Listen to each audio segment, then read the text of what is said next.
আজ দুপুরের লাঞ্চের রেসিপি নিয়ে চলে এলাম। যার জন্য লাগছে একটু উচ্ছে ভাজা করব আর করব পোনা মাছের পাতলা ঝোল।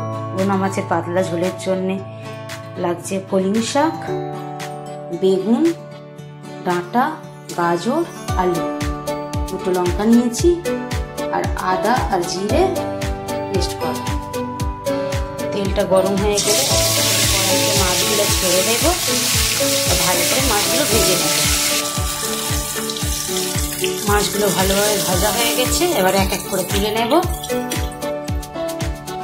এবার গরম তেলে পাঁচ ফোড়ন দেবো, জিরে আর আদা বাটাটা দিয়ে দেব, তার উপর এক এক করে সব সবজিগুলো তুলে দেব।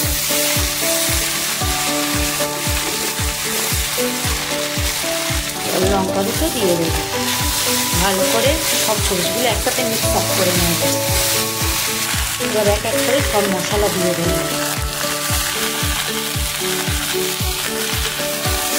ভালো করে মিক্স করে নেব। ভালোভাবে কষা হয়ে গেলে পরিমাণ মতো জল দিয়ে দেব। তরকারিটা যেহেতু পাতলা হবে তাই জলটা একটু বেশি পরিমাণেই দিয়েছি। এবারে গ্যাসটা একটু হাই ফ্লেমে করে তরকারিটা চাপা দিয়ে দেব।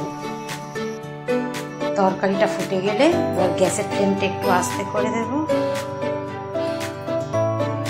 এবার ঢাকনাটা খুলবো। তরকারিটা দেখবে এমন যখন 80% হয়ে আসবে, এবার মাছগুলো দিয়ে দেব। আবার গ্যাসের ফ্লেমটা একটু জোরে দিয়ে দেব। তারপর কিছুক্ষণ এভাবে ফুটতে দেব আর ঢাকনাটা আবার চাপা দিয়ে দেব।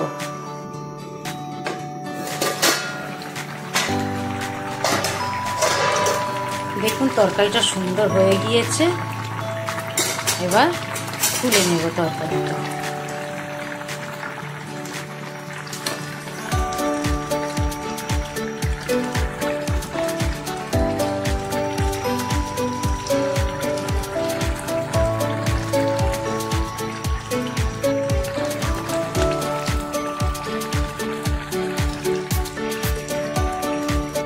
এবার উপর থেকে একটু জিরে গুঁড়ো দিয়ে দেব।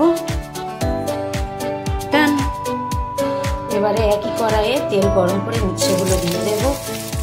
পরিমাণ মতো হলুদ আর নুন দিয়ে দেব। ভালো করে মিক্স আপ করে নিয়ে ঢাকনাটা চাপা দিয়ে দেব।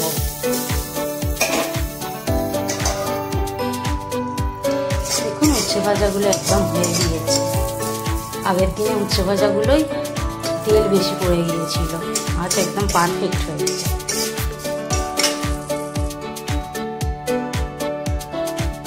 আজ আমি স্নানটা সেরে একেবারে ভাত নিয়ে বসে পড়েছি। উচ্ছে ভাজা, মাছের তরকারি আর এটা হচ্ছে আমের আচার, যেটা হোমমেড।